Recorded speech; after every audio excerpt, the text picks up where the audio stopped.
Luzon, Visayas at Mindanao. Andito na naman po ang kapatiran para sa bayan. Mapapanood at mapapakinggan kami via website www.dwiz882am.com at i-download ang DWIZ application DWIZ 882 sa iOS at Android phone. Live rin po kami via DWIZ Facebook page and YouTube channel. Magandang gabi po. Ako po si Attorney Sherwin Enriquez. Ang aming pong text line number 0999-376-6768. Tayo rin po ay mapapanood sa Digital Free TV Aliw 23, Signal Channel 24, TV Plus Channel 27, at GMA For the Box Channel 25. Available din po kami sa digital TV devices, TV receivers. Mangyaring iskan lamang po ang inyong digital TV receivers at digital TV boxes upang mapanood ang Aliw 23. Okay. Medyo batiin muna natin yung mga nanonood sa atin. Kanina nagtumawag, Kuya Lito Villarin ng Pilipinas York Right Illustrious Master. Kasama si Manny Aguilar, si Chris, at yung dalawang attorneys natin. Hello, nasa Estancia Mall sila, Mary Grace. Uy. Kuya Jopi. Uy, magandang gabi, Luzon, Visayas, Mindanao. Ako po ang inyong lingkod, Kuyang Doc Jopi. At ngayong gabi po ay tatalakayin po natin ang kakaiba or isa din sa mga ancient appendant or isang org ng masonerya ng Pilipinas, hindi lang sa Pilipinas kundi sa buong mundo, ay ang York Rite. York Rite. Okay. At kasama natin dito yung mga Grand Line officers ng York Rite. Walang iba kundi si Kuya J. Herbert Dael, isang illustrious master. Magandang gabi, Kuya J. Magandang gabi po sa ating mga tagapakinig at sa mga kuyang. Isa pong kinagagalak ko po na sa maging panauhin po sa gabing ito. Gusto ko si Kuya Jopi ang mag-introduce na pinakagwapo dito. Siyempre, mas gwapo si Kuya Jopi. Pero sa ngayon, guess muna. Siyempre, babatiin ko po muna ng isang magandang gabi sa buong Pilipinas at ipinapakilala ko po muli ang aking kaibigan na napakatagal na sa panahon ng aking buhay. Ang walang iba sa aking buhay din, si Kuyang Luc G. Kane. Yun. Ito po siya, yung naka-green na... Good evening po, Yan. and special to our listeners, and thank you very much, very worshipful Jerry, for again inviting me. Ang sweet talaga sa akin ni very Jerry. Twice yun na ako invite. Oo. Pero okay lang yung magkasama naman dito. Yes. Akala ko hindi mo ako pupuri. Of course, to our hosts for this evening, Attorney Sherwin, and of course, Kuya Jopi. And to everybody, good evening. Yun. Okay. So, siguro, wala nang patumpik-tumpik. Ano ba yung York Rite? Yan. Kuya J. Sa isang maiksing na definition, ang York Rite po ay isa po sa dalawang appendant bodies ng ating Freemasonry. Ang isa po doon ay yung Scottish Rite at ang isa naman po ay York Rite, na kung saan ay pinapalawig po nito ang mas malalim na pag-aaral ng ating ng masonerya at ito po ay nagbibigay daan po ng higit na appreciation at paglilinaw po doon po sa ating mga basic na inaral po sa Blue Lodge po. Yun. Kumbaga sa kwanto sa education, ito yung master's degree. Parang Yes. Oo. more or less. More or less. Siguro, unang tanong kasi di ba, GR Cariaga Council number 7, Plaridel York Rite Bodies. Kasi di ba, pagka mga lodges sa Blue Lodge, sa Masoneria, lodge number. But dito, council number. Ano po ba? Ba't council yung nakalagay? Yan. Okay. Ang council po ay, pag sinabi po kasing council, ito po ay kumakatawan sa samahan ng isang sangay po ng York Rite. Ang tawag po sa kanila ay mga Royal and Select Masters. So, conforme po kasi sa klase ng Mason, kung sa York Rite kung ano po yung kanilang body na kinabibilangan. Oo. And, Ano? to add more, Yes, kuya. we refer naman po to the lodges in the tawag to the first 4 degrees are chapters. And then yung sa council part naman, yung sa violet, so we have 2 degrees, the Royal Master and Select Master. Yung lodge naman doon, ang tawag po council. And then to the chivalric degrees, so that's the last 3 degrees of York Rite, which is Knight of the Red Cross, Knights of Malta, and Knights of the Temple. We refer them po as commandery. Oh, okay. So, may mga yung York Rite kasi, kumaga 3. Yung Royal Ark, tapos Royal and Select Master, tapos yung Knights Templar. Oo. So, parang nakikita natin, this is after the third degree of Masonry. Susunod dito, yung 4th, 5th, until 12 ba o 11 degree? Parang 30. 30? 30? We have 4 on the council, Yeah. tapos 4 on the chapter, 2 on the council, and then 3 on the commandery. So, 9. 9. However, may isa kasing secret degree na it is conferred only every 2 years. It's called Okay. Super Excellent Master. Excellent. Okay. Naalala ko na yan. No? Oh. So, Conferred na ako niyan eh. Oo. May ganun palang super Meron, excellent. meron. Oh. Okay. So, bale, we have 12. safe to say 10 degrees under the York Rite. Okay. However, there is more. So, if you're familiar with the story of Alice in Wonderland, it's similar. It goes deep the rabbit hole. So, after Galing, York Rite, there are many more degrees, pero we'll probably reserve that later. So, Okay. let's, Sige. discuss Let's muna York confine Rite. more on Yeah. the until 12 degree. Yung kasi 12 kasi kasama na yung yung first, second, third degree. Yes po.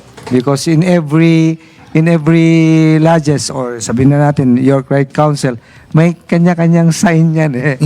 As I've learned it because bago lang ako, newbie lang po ako ng York Rite. I'm Yan, from Pilipinas, York Rite po. Hi kay Illustrious Master Lito Villarin. Shout out ko na rin yung aking mga kasama sa Luzon York Rite. Okay. Kuya Jay, bakit pala violet yan? Ang pinakang simple pong paliwanag ho dyan, ito po kasi ay yung pagsasanib ng, di ba ang purple po ay pagsasanib po yan ng, ng pula at ng asul. So, yung blue and the red is, yun po ay merge ng Blue Lodge at saka po ng York Rite. Kaya lumabas ang kulay purple. Okay. Ito yung pinakang basic na explanation. Ang galing. May kwan pala yung kulay, ano? Tapos, Kuya Luke, ano yan? Yung bakit green yan? Yung green naman. Yan, yung green. I'm actually wearing an Allied Masonic degree uniform. AMD, okay. So, to be part of an Allied Masonic degree council, the requirement is you should be a York Rite. So, it's under the York Rite umbrella. So, a long time ago, there are many degrees. So, for example, St. Lawrence degree, that's the first degree you enter as an AMD. It has its roots as early as 1700s. So, to preserve all these degrees, when they formalize, when the United Grand Lodge of England and the other grandmother lodges formalized the degrees in Masonry, they said na, let's try to preserve these other degrees. So they gathered them together and that's the Allied Masonic, AMD. which is under the York Rite. Right. So, another branches to, Kuya Luke? Hindi siya, or hindi? I would like to say it's not a branch, but Extension. it's an extension. So it really goes deep the rabbit hole. And there are many more degrees na I'm not so familiar. I'm just hearing it a few months ago. So for example, Knight Masons. Medyo narinig ko na yan, yung Night Masons. So. I heard they're bringing it from the States. So there are many more. And I was surprised na there are more things na I don't know as a Mason. So it's good to know also, like your program is having this kind of interview. So our brother Masons out there and to the others that are interested can get to know more about the organization. Kasi may mga ano pa eh. Oo. May mga consistory, may mga prior. Tama, correct, correct. So, bakit naman kulay green? Kasi kung purple naman sa ano. I tried to search why green, no? But I guess the simplest answer to that is to distinguish it from the chapter, council, and commandery. Oh, okay, So, okay. parang kakaiba sa mga purple. no? Pero ito siguro, Kuya Luke and Kuya Jay, you cannot be Yorkite or in joining any allied Masonic degrees Unless- if you're not a Mason. Yes. Oh, actually, hindi niya That's the itatanong. first requirement. Of First to be requirement. Oo. a master Mason, and then you can be part of the Yorkite. Siguro, dagdagan natin, a master mason in good standing. Standing. Oo nga pala. Oo, hindi standing. Marami palang hindi. Yeah. Yung mga sabi, paano yung mga nakaupo? Arego. Joke lang po. Joke lang yun. Joke lang po yun. Oo. Pero siyempre, this is yung in line with the 3 E's of our most worshipful Ariel T. Kayanan, the education, enlightenment, and equilibrium. In line ito, dun sa Allied Masonic degrees. Yes. Oo. Particularly Yorkite. In fact, our Kuya Ariel is also a member of Yorkite. Batiin under muna natin Philippine si Grandmaster birthday nga. Ayun nga, birthday! Happy birthday! Advance happy birthday, most worshipful Ariel T. Kayanan. Oo. Sa July 17. Oo, yeah. July 17 po. Opo. Papalo tayo ni Grandmaster. Wag na natin tanungin kung anong ilang taon ba magalit. wag na. Oo. Okay. Very worshipful, sir. Yes po. Like to what you said, Yorkite is really about more enlightenment. I guess it's not fair to say na it is succession after or ascension after the 3rd degree. Kasi we still believe that that is the highest degree. Highest. Yes. But we believe that it's more of a further search to knowledge. Parang sabi nga nila, yung 3rd degree, it is the sublime, the highest degree. Ngayon, everything or anything na matututunan mo pa sa Mason is palapad na. To broaden the horizon, or to Tama. broaden your knowledge. So you about cannot Freemason. anymore go up, Go but up, to go wide. Yes. Kasi yung sabi naman nila, yung doon sa Scottish Rite naman, kasi bakit Opo. ganun mas mataas yung 33rd degree sa 3rd degree. You don't look at it In numerically. numbers. Yes. Kasi ang ano lang yan, it's just a identification, pero the 3rd degree is still the sublime degree. Okay. So, ang ganda nung siguro, may nakita ako nakalapag dito kay Kuya Jay. Alam mo naman ako, kin-observer ako eh. Ano ba ito? Yung kulay pula na Royal Archmason. Meron din na Purple. kulay purple na Royal and Select. Master. And meron din Black. na Knights Templar. Uy. Kakaiba to Knights Templar. Oh. So, ano to Kuya Jay? Mga kapatid, ito po ay di ba mayroon po tayong monitor sa Blue Lodge na bagay yun po yung it will guide the proceeding inside the during our meetings. Kumbaga ito naman po ay sa chapter ang pula po, ang purple naman po ay ito po yung guide natin sa sa proceeding sa council, at ang commandery naman po ay black. Oh. May kanya-kanya rin po sila kasing distinct ritual bawat bodies. Oh, okay. So, siyempre, hindi na natin pwedeng tanungin yung loob nito. Oo. And Because- to add more pala, Oo. very worshipful, sir. Opo. Those 3 bodies are seen as equal and distinct from each other. So, it should be treated separately. That's why in Yorkite, we have 3 masters. Okay. In the- And who are these Sa loob? masters? For Pwede bang chapter sabihin yun? Pwedeng sabihin. Yung title nila. Yung title nila. Po, Oh. for chapter po, it's For Royal Archmason. Yan. Sino ang master dito? presiding officer po is called Excellent High Priest. Okay. For The council. Royal and Select Masters. Yung sa katabi po natin. Our illustrious master. Okay. And finally, yung Knights Templar natin. Yun. It's called po Eminent Commander. Eminent Commander. Eminent Commander. Eminent. Oh. Wow. Wow.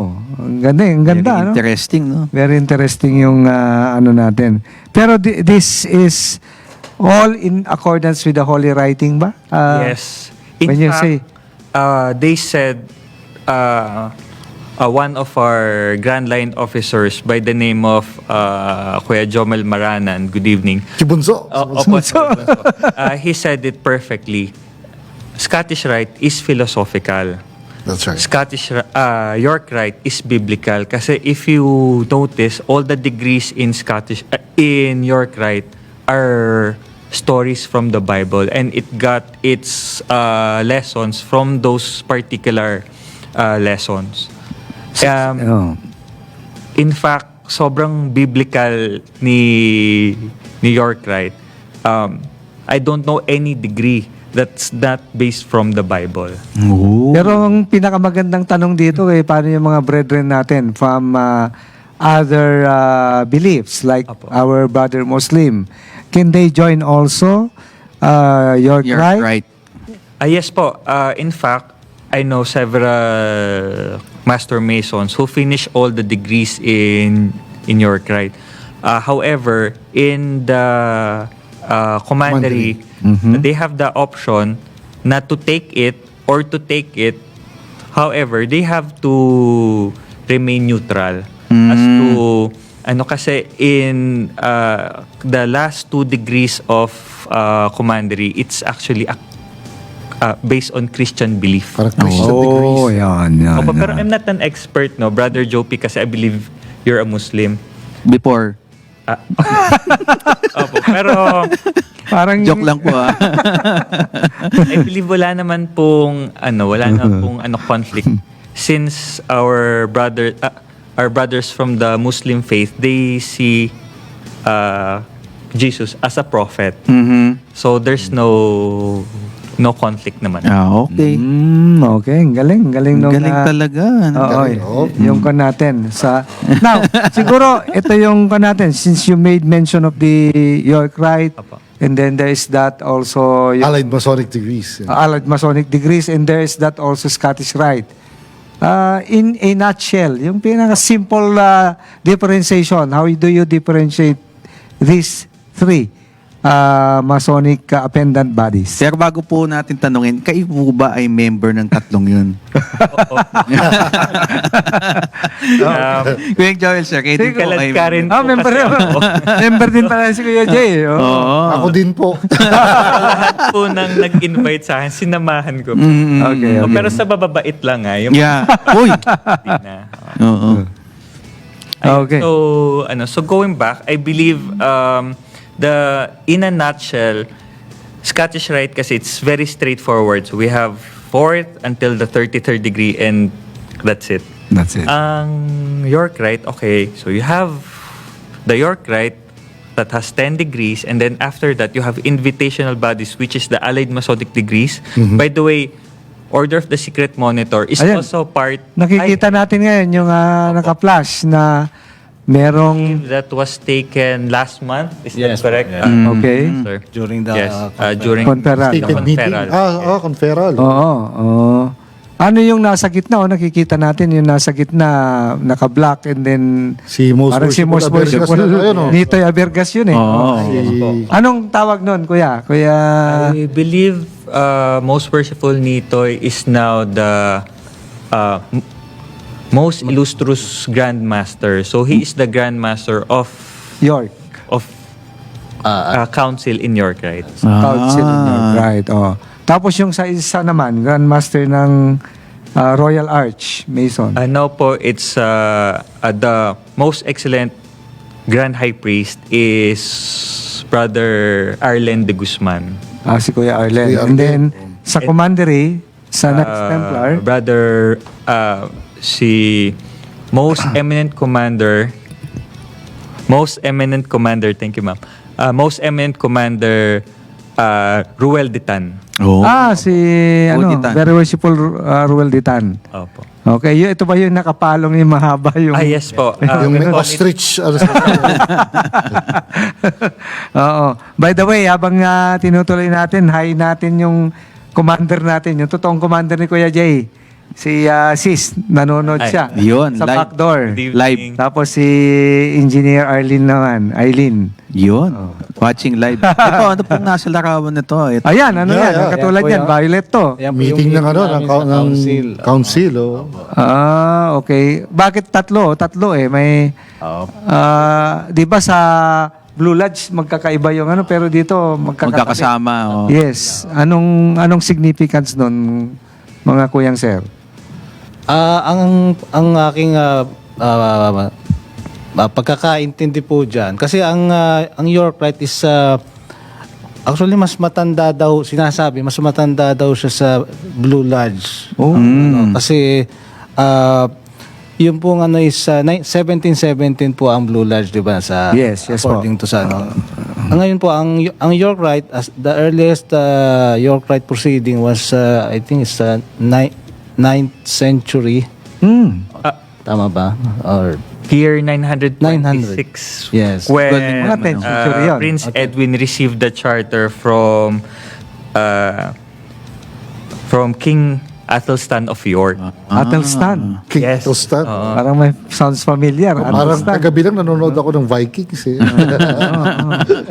So very old na. Very old. 10th century. Parang gano'n. Pero 10th that before, may mga tao bang nakaka-join doon having na hindi sila nakapag-join ng masonry or kailangan talaga during that time bagay. What kasi masonry they're so humble, no, so they only claim according to historical evidence.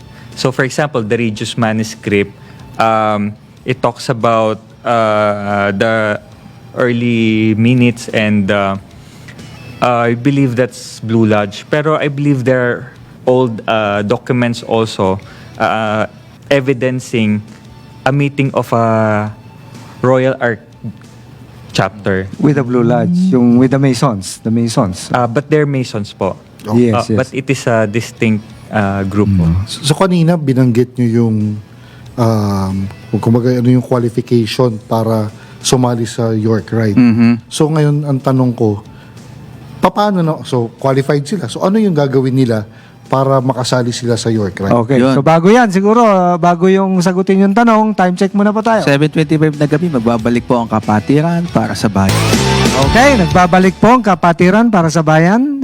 Kasama pa rin natin ang York Rite, ang Grand York Rite. With our Kuya Jay. Nag-iiba na naman ang costume. Oy, kulay pula. kulay Kulay pula. Kanina, Kulay pula. kulay purple. At of course, si Kuya Luke. Na naka-greens. So siguro, anong significance ay hindi, may tanong kanina si Kuya Sherwin. Kanina kasi di ba parang Oo. ang sabi natin, for you to be able to join York Rite, dapat Master Mason ka. So let's say na-reach mo na yung ganong qualification. So ano naman yung kailangan nilang gawin para pumasok? Ayun. Parang petitioner. So Oo. may I answer po kasi I used to be the secretary po of Paridel York Rite. So Okay. the process po, first you should submit a form, and then from the form you have your two sponsors, and then you pay your circulation fee, pero not like Blue Lodge kasi we're all Master Masons and we enjoy the presumption of in good standing. So Presumption of regularity. so the circulation is more of a formality, and of course they check.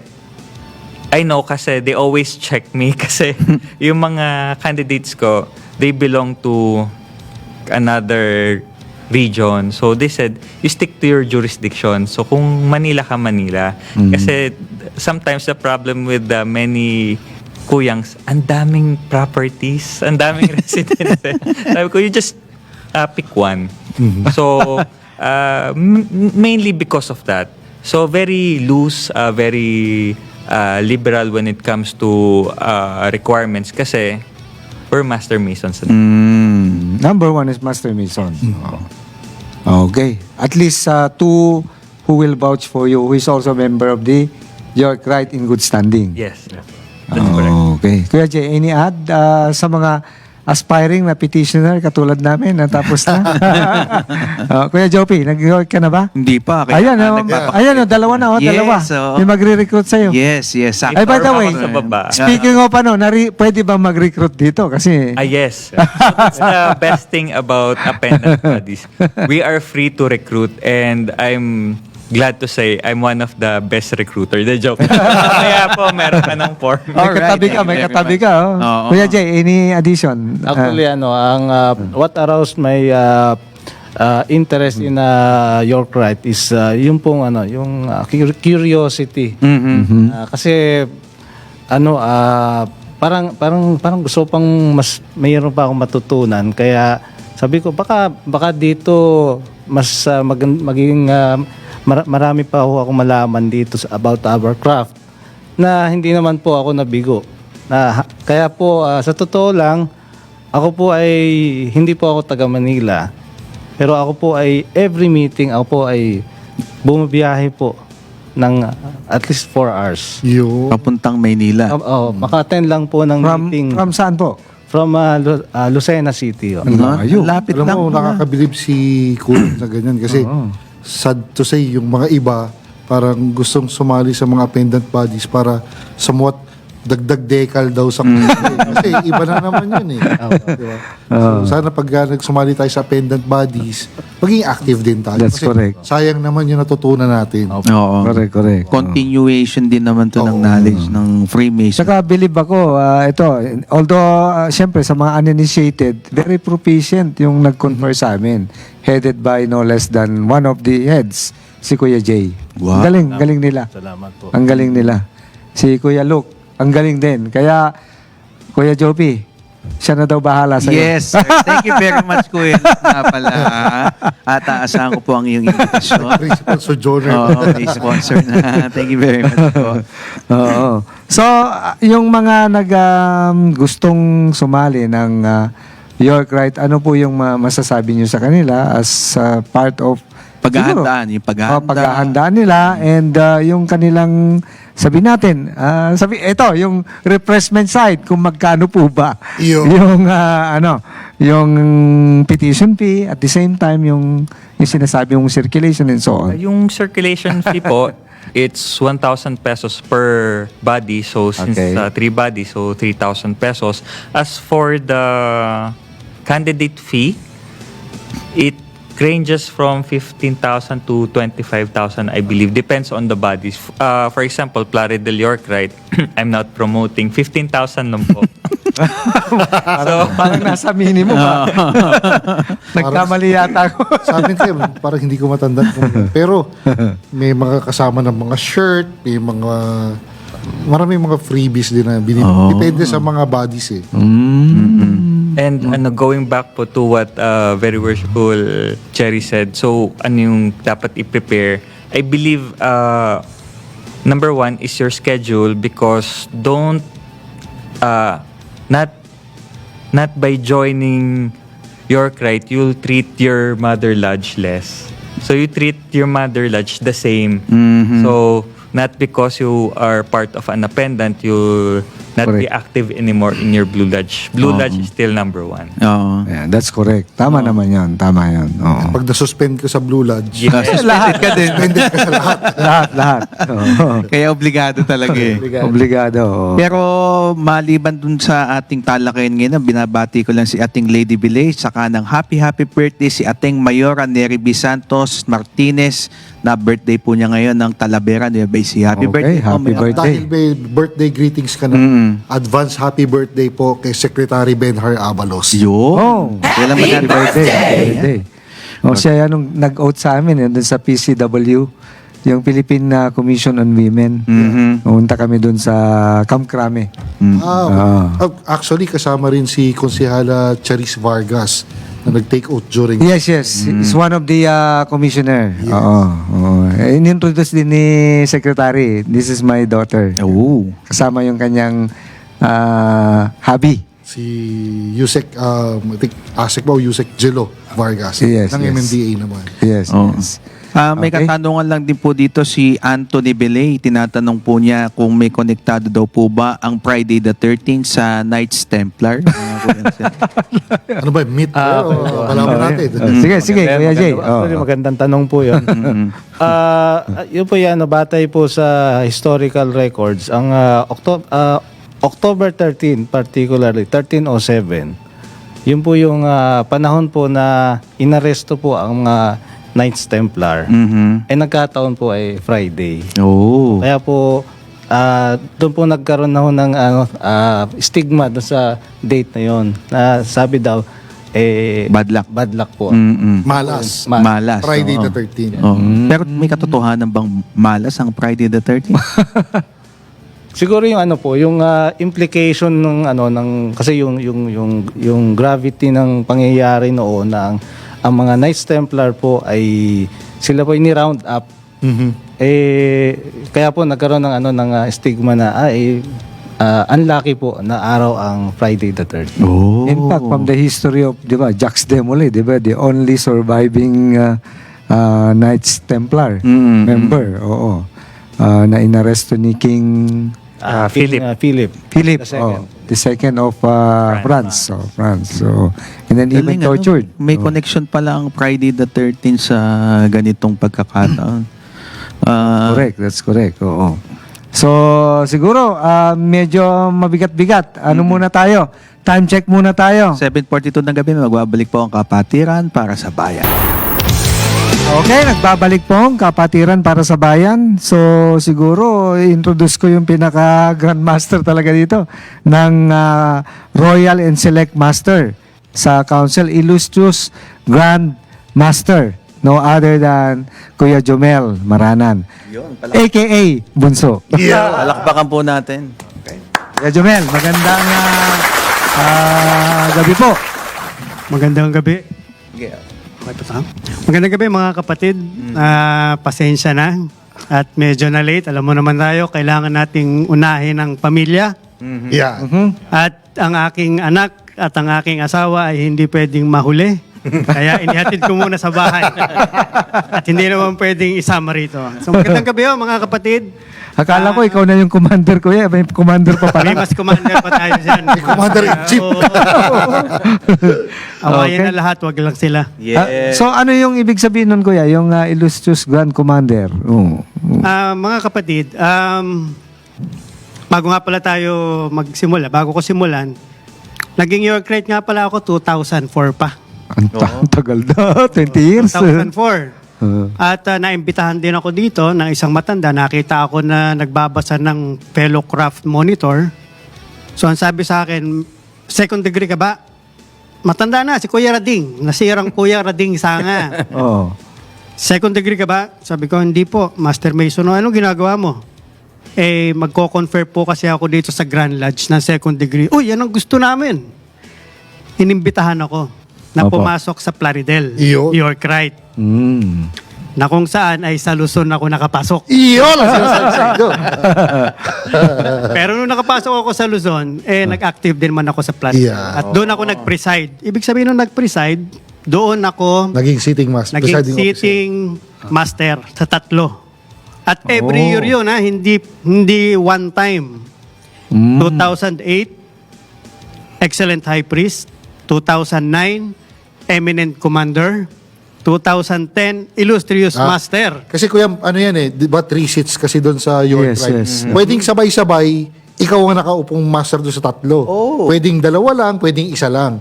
Yung kinakwento ni Kuya Jomel, yung sa kanya, isa-isa pero sunod-sunod yung tatlong tao. Sunod-sunod na tatlong taon. Every year. Bakit? Every year. Kasi Tatlong ako taon. naman, naging experience ko, one time Illustrious Master, tapos yung Excellent High Priest, tsaka yung Eminent Commander sabay.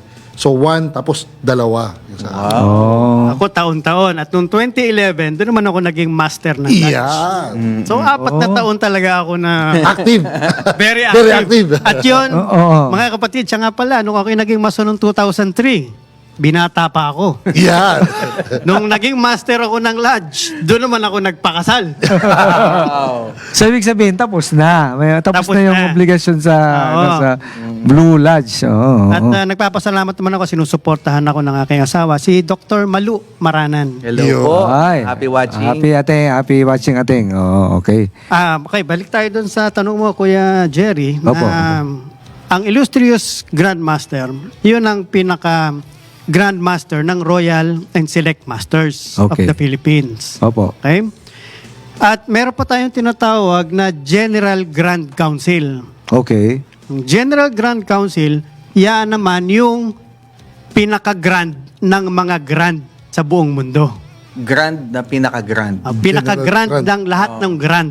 Okay. So, ang Philippines, Mexico, ang US, kasama dyan sa mga grands. Okay. At nasa US din yung General Grand. Yun ang pinaka-grand. Oh. So, So, meron din mga session yan or Meron din. Parang Actually, sabi natin every 3 years naman yan.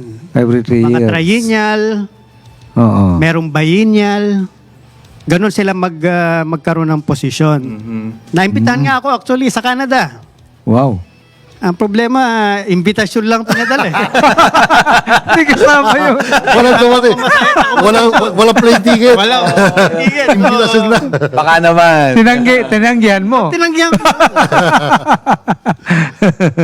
Okay. So, ano yung significance nito, Kuya Jomel? Yung Royal Archmasons, Royal and Select Master, and Knights Templar. Okay. Katulad ng nabanggit ni Kuya Luke kanina, independent yan supposed to be sa isa't isa. Okay? Ngayon, ang pinaka-entry point ng Yorkite ay Royal Archmason. Okay. Okay? By the way, yan yung kulay pula. Okay. Sa ibang grand jurisdictions, sabihin na natin yung nandito sa Pilipinas, yung Perla del Oriente. Oh. Okay. Bago sila ma-raise sa third degree, kailangan muna nilang maging Royal Arch. Oh. Kaya kasama sa ritual nila yon. Hmm. That is Constitution. no? Scottish Constitution, pero more on your crate kasi ang mga Blue Lodges. Ng perla. Hindi, ng buong Freemasonry. Freemasonry. Okay. Okay? Blue Lodge ang Yorkite in nature, pero Blue Lodge. Ano ba ibig sabihin nun? Ibig sabihin nun kasi may nagsabi noon sa amin na General Grandmaster na lahat ng mga nare-raise sa third degree ay kulang. Okay. Kasi ano binigay sa atin? Substitute na lang. Pero nasa Royal Arch, yung word bago siya mawala. So bago mawala, ibibigay muna sa'yo. Correct. So ganun ang ginagawa ng iba. So kaya actually Scottish Rite din ako. 32nd degree din ako. Yes, Kaya lang mas nag-active ako sa York Rite. At doon ko talaga nakita na, oo nga no. Kasi sa Scottish Rite, ang hirap intindihin eh. Okay. Yung camp, Kaya- meron dong camp naman sa... Oo, kaya madalas umiinom na lang ako doon eh. kaysa intindihin ko eh. So tama yung sinabi ni Kuya Luke kanina na ang Scottish Rite is philosophical and then ang biblical ang York. York Rite ay biblical. Ganun lang kasimple. Pero ito Okay. mga kapatid, Opo. pag kayo ay pumasok sa York Rite, pwede kayong dumiretso ng Knights Templar na hindi na kayo dadaan ng Royal Arch, ng Royal and Select Master. At pwede rin naman na pagkagaling nyo sa Royal Arch, ay sa Royal and Select Master lang kayo, pwede na kayong hindi mag Knights Templar. Pero considered as York pa rin po yun.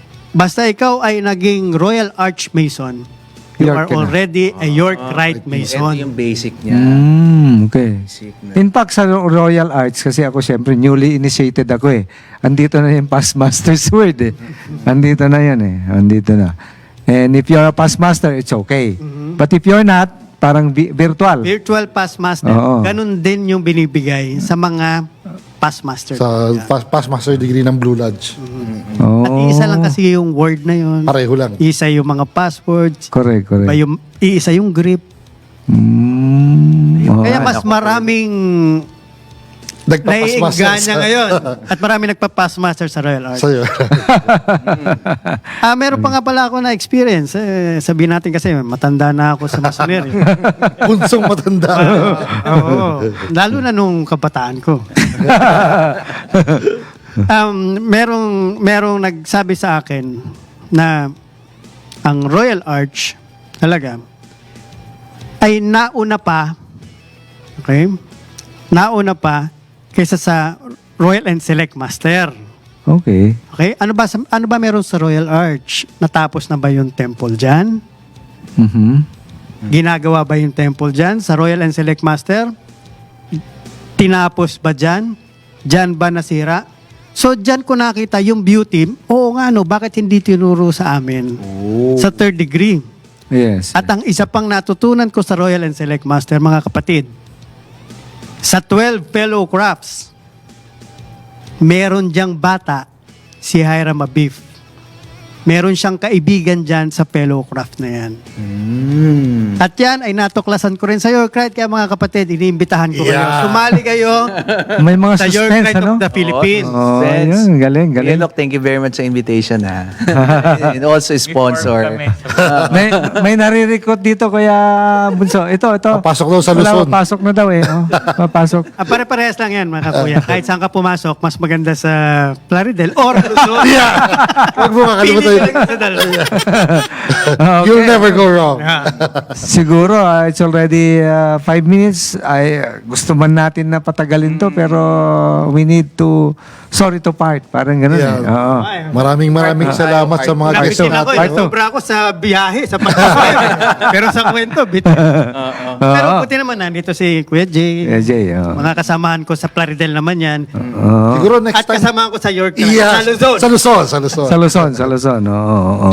So, siguro yung last na ko natin, bakit may mga ganyan? Yung parang sa Blue Lodge, di ba, may mga lodges. Bakit sa ganyan din? Bakit hindi na lang pag-isahin? May Plaridel, may Luzon. Magandang tanong yan, Kuya. Kasi katulad natin, sa Grand Lodge, meron tayo isang Grand Lodge at iisa lang yung lodge natin. Correct. Mapapagkasya ba tayo lahat? Ayo. So, kailangan natin na meron din mga chapters para divide tayo. Yes. Yun yun, Okay. Galing. Proximity Galing talaga si Bunso. Okay. Siguro, any last word from Kuya Luke? So I'd like to invite the Master Masons, no? Pero of course, magpatagal muna kayo sa Blue Lodge. And then after, you join your Cry for further knowledge and learning. And do we have any upcoming Ayun, activities. Opo. Charities or anything. Charities. Kuya Jay. Anong last after nung tinayo namin yung Mount Banahaw chapter sa Quezon, nag-ano po kami ng yung wheelchair donation. So kasi ang is to encourage and to inspire other companions and other the brethren na hindi lang po more on about rituals, kundi meron po din tayong charity na inaano po natin, ine-espouse po. Yun po. So, parang sa Luzon, York Right, parang meron kaming brigada eskwela. Tapos nag-donate din ng mga ventilador, ng mga appliance na ginagamit sa school, kailangan sa school. Public schools. Kuya Bunso, baka any last word po? Bago ako magpaalam, yung aking asawa na si Dr. Malu, ang aking panganay na si Journey Maranan at si Keystone, nga pala, yung aking bunso, nagpapabate. Tay, wag mong kakalimutan batiin kami. Uwi ako, medyo gagabihin lang kami at meron pa kami pagmimitingan. Galing. Ang galing talaga. Salamat mga kapatid sa pag-imbita at nakasama ko uli ang mga kapatid natin, mga pinagpipitagan kong kapatid. Maraming salamat to. Shout out lang sa aking mga anak, kay Sofia, kay Shane, kay Sean, at saka kay Santi. Okay, on duty si Tech Engineers. Hindi ka na nagpaalam. Paalam mo muna. Okay. Batiin ko muna. Batiin mo na. Okay. Kasi baka mabilis lang tayo. Pero babatiin ko na nga din na mabilis ang aking mag-ina, si Caleb, si Mikay at si Maya at si Ethel Pestaño na nanonood ngayon sa ibang bansa. At maraming salamat po sa inyo dyan, lalo na yung aking ina na nanonood ngayon sa Moscow. Stay safe po kayo dyan. Okay. Invitation lang po. August 4 po, ma-install po yung aking anak as Master Counselor Wow! ng Demolay, Pasig City Chapter 113 sa GLP po. Ang guest of honor and speaker lang naman si Grandmaster Mendoza ng Demolay at ang inspirational po ay si Grandmaster ATC Kayanan. Wow. Ano? Okay. Hi doon sa backstage. Si No, sa mga watching live. Eileen, engineer. Okay. Tech engineers kay Constantino, Aldrin Cruz, Catelaine Josue, Broadcast IT, JB Dominguez, writer Haya Lodivico, CA Jacqueline Santos. Take it away, Kuya Sherwin. Next program po, si Pangga Nika Abaw kasama si Pangga Nika and Miss Ryan Briones. Wow, may na pala nun, no? Okay, until next week po. To God be the glory. God be the glory.